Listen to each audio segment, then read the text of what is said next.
in the group format, the visiting foreign ministers held bilateral meetings with the Deputy Prime Minister and Foreign Minister of Pakistan, and I'm sure you cover our press releases that we issued on this meeting outlining the basic themes that were discussed. Um, the three foreign ministers also called on the Prime Minister, Honorable Prime Minister Mohammad Shahbaz Sharif. The Prime Minister's office also released media readouts on these meetings, which were extensively covered. The foreign ministers of the four foreign ministers' important consultations in Islam in the Ministry of Foreign Affairs covered a range of issues, including reviewing prevailing situation in the Middle East and the Gulf, efforts to de-escalate violence and hostilities, and promote peace and diplomacy in the region. Pakistan highly values its relations with the brotherly countries of Saudi Arabia, Turkey, and Egypt. These interactions provided an opportunity to further strengthen Pakistan's cooperation and coordination with these two countries across multifaceted areas of mutual interest. The formal consultations and talks of the foreign ministers, four foreign ministers, held in the Ministry of Foreign Affairs lasted 15 minutes longer than the originally scheduled time. So at the end of these talks, you would recall that our Deputy Prime Minister and Foreign Minister delivered a media statement which included a host summary about these four-party consultations. The host summary by the DPM had following key points just to sort of rehash. One, the discussion focused on possible ways to bring an early and permanent end to the war in the region. Two, concerns were expressed that the ongoing conflict is extremely unfortunate for its devastating impact on lives and livelihoods across the wider region and beyond. Three, the unity of Muslim Ummah in these challenging times is of utmost importance. Four, the Deputy Prime Minister and Foreign Minister of Pakistan briefed the visiting Foreign Minister on prospects of potential US-Iran talks, US-Iran talks in Islamabad. The visiting foreign ministers expressed full support, their fullest support to this initiative. Five, the foreign minister reaffirmed the unity to contain the situation, reduce the risk of military escalations, and create conditions and structures negotiations between relevant parties.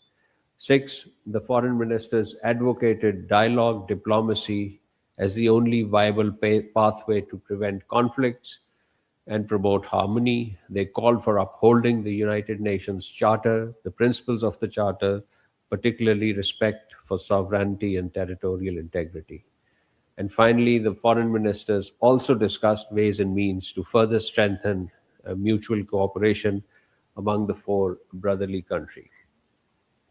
Another very important development of this week was the visit of the Foreign Minister and Deputy Prime Minister, Senator Mohammad Ishaq Dar, to China, undertaken at the invitation of the Foreign Minister of China, Mr. Wang Yi. The visit provided an opportunity for both sides to hold in-depth discussions on regional issues, as well as bilateral and global matters of mutual concern. The Deputy Prime Minister's visit to China, despite medical advice to rest, was evidence of the importance that we placed on this relationship with China. The other issues that came up for discussion was Afghanistan. A milestone achieved during the visit was a 5-point peace plan initiative of China and Pakistan for restoring peace and stability in the region. These 5 points, very briefly, I'm sure you read our readout on this, included immediate cessation of hostilities, call on the and utmost care efforts not to prevent the spread of this conflict, and humanitarian assistance must be allowed to the affected areas. Number two, start of peace talks as soon as possible. strengthening sovereignty, territorial integrity of the relevant countries. Dialogue and diplomacy was the only viable pathway forward, committing to peaceful resolution of disputes and refraining from the use of force or the threat of use of force. Security of number three, security of non-military targets must be ensured. The principles of protecting civilians in the military conflict should be observed, and upholding of full adherence to international humanitarian law. And finally, the primacy of the UN Charter was reaffirmed. Uh, the security of the shipping lanes was also mentioned in these 5 points, including safety of passage of crew members and stranded in the Strait of Hormuz, allow the safe passage of civilians and commercial ships, and restore normal passage through the straits as soon as possible. So this was, ladies and gentlemen, in the gist of the 5 points peace, 5 points peace initiative by Pakistan and China, and moving on to some of the other aspects, which includes the roundup of the important telephone conversations that was held between Prime Minister and his counterparts, and the Deputy Prime Minister with his counterparts. So on 27th March, the Prime Minister of Pakistan, Honorable Prime Minister Muhammad Shahbaz Sharif, received a telephone call from His Highness Sheikh Sabah Al Khalid Al Hamad Al Sabah, the Crown Prince of the State of Kuwait, expressing a strong condemnation of attacks against Kuwait. The Prime Minister also apprised the Kuwaiti leadership of Pakistan's sincere diplomatic efforts to bring an end to the war in the Middle East. While expressing deep appreciation of the Prime Minister's leadership, the Crown Prince of Kuwait fully endorsed Pakistan's efforts for mediation between Iran and the US. He also thanked the Prime Minister for Pakistan's support to Kuwait in the current crisis. The next day, the Prime Minister held an important telephone conversation with His Excellency Dr. Masood Pezeshkian, the President of the Islamic Republic of Iran. Our Prime Minister briefed the Iranian President on the strong endorsement of Pakistan's peace initiative and expressed the hope that the viable path towards ending hostility could be found collectively. While appreciating Prime Minister's sincere diplomatic efforts, the Iranian President shared his perspective on the ongoing hostilities perpetrated particularly by Israel against Iran. He stressed upon the need to build trust in order to facilitate talks and mediation. And in this regard, he acknowledged the Prime Minister's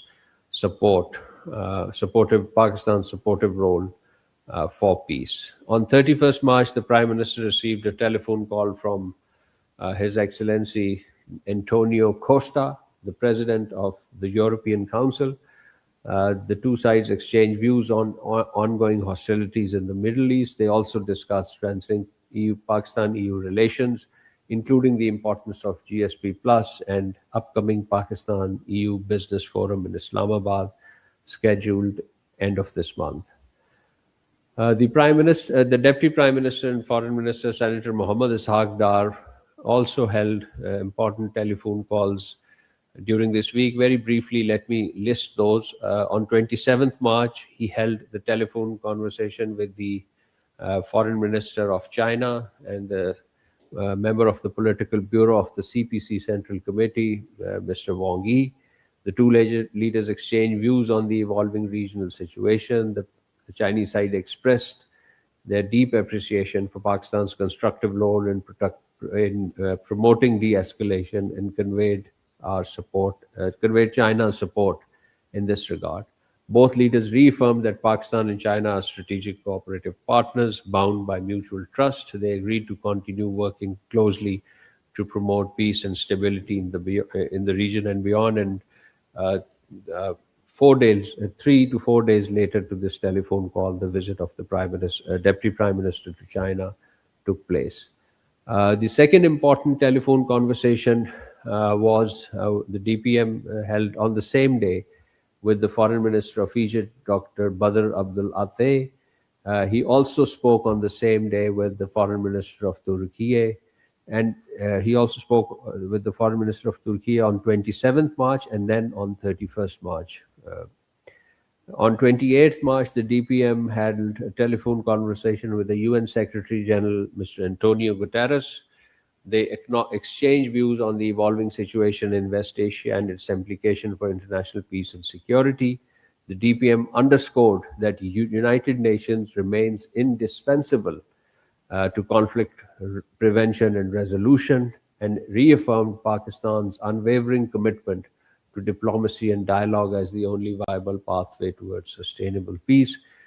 Secretary General Guterres expressed appreciation and extended full support for Pakistan's ongoing diplomatic efforts in pursuit of peace and stability in the region. On 28th March, the DPM spoke with the Prime Minister and the Minister of Foreign Affairs of the State of Qatar, His Excellency Sheikh Mohammed bin Abdul Rahman Al Jassim Al Thani. And the same day, he held a telephone conversation with the Foreign Minister of Indonesia, Mr. Sugiarno. On 29th March, he spoke with the Foreign Minister of Iran, His Excellency Abbas Araghchi. The two leaders discussed the evolving regional situation and ongoing development. DPM emphasized the need for de-escalation, stressing that dialogue and diplomacy remains the only viable path towards lasting peace. This conversation took place on the eve of the four-party talks in Islamabad, the group of four foreign ministers.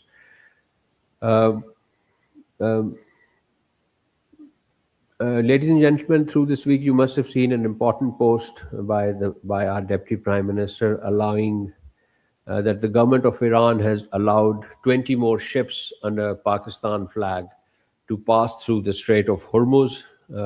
Two ships will cross the strait daily, and he said that this was a welcome development and constructive gesture by Iran, which deserved appreciation. It is a harbinger of peace and will help usher stability in the region. This positive announcement marks the meaningful step forwards towards strengthening our collective efforts in this direction of dialogue, diplomacy, and such confidence building measures are the only way forward.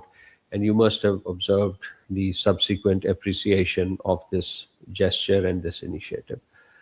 Finally, ladies and gentlemen, you must have seen on Tuesday the 8 foreign ministers, that is of Pakistan, Egypt, Jordan, United Arab Emirates, Indonesia, Turkey, Saudi Arabia, and Qatar issued a joint statement condemning and forthrightly rejecting the continued restrictions imposed by Israel on freedom of worship of Christian and Muslims in occupied Jerusalem, including the prevention of Muslim worshippers from accessing Al-Aqsa Mosque and Haram al-Sharif, and the prevention of Latin Patriarch of Jerusalem and the custos of the Holy Land from entering the Church of the Holy Sepulchre to celebrate the Palm Sunday Mass. The foreign minister renewed their condemnation and rejection of any Israel attempts to alter the legal and historical status quo of the Muslims and Christian holy sites in Jerusalem. The ministers reaffirmed their absolute rejection of legal restrictive measures by Israel against Muslims and Christians in Jerusalem, including preventing Christians from accessing the Church of Holy Sepulchre to perform their religious mass. They stressed the necessity of respecting the legal and historical status quo of Jerusalem and its Muslims and Christian holy sites. Reiterated that Israel, as the occupying power, has no sovereignty over occupied Jerusalem, and underscoring the need to halt all measures that impede worshippers to access these places of worship. The ministers reiterated that the entire area of Al-Aqsa Mosque, Al-Haram al-Sharif, amounting to 144 dunams, is a place of worship exclusively for Muslims in Jerusalem. Endowment and of Al-Aqsa Mosque Affairs Department affiliated with the Jordanian Ministry of Awqaf and Islamic Affairs, is the legal entity with exclusive jurisdiction to administer the affairs of the blessed Al-Aqsa Mosque, Al-Haram al-Sharif, and regulation of entry to this site. They also called on the international community to adopt a very firm, strong position that compels Israel to halt its ongoing violations and illegal practices against Islamic and Christian holy sites in Jerusalem and the violation of the sanctity of these holy places.